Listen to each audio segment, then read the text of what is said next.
उस औरत के पैरों तले जमीन खिसक गई जब उसने देखा कि उसका पति घुटनों पे बैठकर किसी और को प्रपोज कर रहा है, जिसे वो 18 साल से अपना सब कुछ मानती थी। उसने पूरी दुनिया के सामने उसे धोखा दे दिया।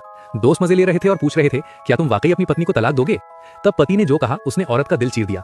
उसने हंसते हुए बताया कि उसकी और उसकी पत्नी की शादी के कागजात तो नकली हैं।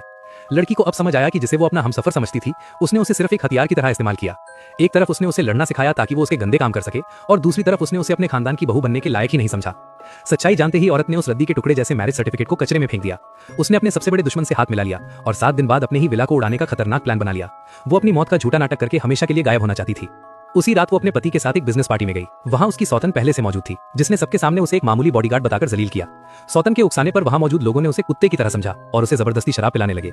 वो आदमी जो कभी उसकी हिफाजत की कस्में खाता था, खड़ा होकर तमाशा देख रहा था। वो दूसरी औरत उसे टॉयलेट तक परेशान करने आई और बोलने लगी, तुम तो सिर्फ अपने मालिक के बिस्तर तक पहुंचने वाली एक नौकरानी हो। औरत ने बिना सोचे उसे 2 जोरदार तमाचे जड़ दिए और उसका मुंह बंद कर दिया। सौतन तिलमिला गई और उसने खुद को ही चोट पहुंचा ली ताकि वो पति के सामने जाकर विक्टिम बन सके। औरत ने उसे जाते हुए देखा और ठंडे दिमाग से मुस्कुराई, क्योंकि उसे पता था कि अगले 7 दिनों में वो इन सबका नामो निशान मिटा देने वाली है।